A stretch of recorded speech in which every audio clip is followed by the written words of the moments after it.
ഖുർആൻ എന്തിനാ കൂട്ടരെ? ഖുർആൻ എന്തിനാണ്? ഓതുന്നതോടൊപ്പം ജീവിതത്തിൽ പകർത്താനാണ്, ഹിഫ്ളാക്കുന്നതോടൊപ്പം ജീവിതത്തിൽ പകർത്താനാണ്, അവനവന്റെ തജ്വീദ് പഠിക്കുന്നതോടൊപ്പം ജീവിതത്തിൽ പകർത്താനാണ്.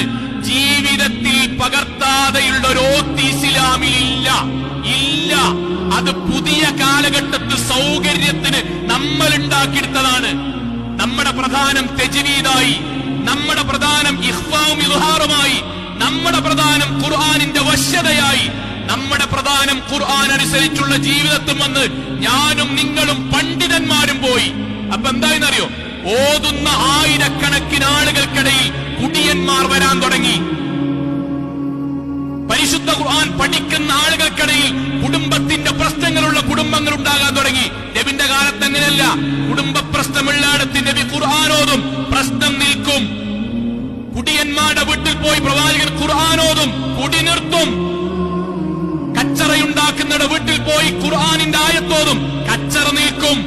നമ്മുടേത് ഓത്തൊരു ഭാഗത്ത് തുടരുന്നു, കച്ചറ ഒരു ഭാഗത്ത് തുടരുന്നു. അതെന്തേ കാരണം? നമ്മൾ പ്രയോരിറ്റി മറന്നു. നമ്മുടെ മെയിൻ അജണ്ട മനോഹരമായോ അൽഹംദുലില്ലാഹ് നല്ലതാണ്, പക്ഷേ അതിന്റെ ഏറ്റവും മുകളിലാണ് അതനുസരിച്ച് ജീവിക്കുക.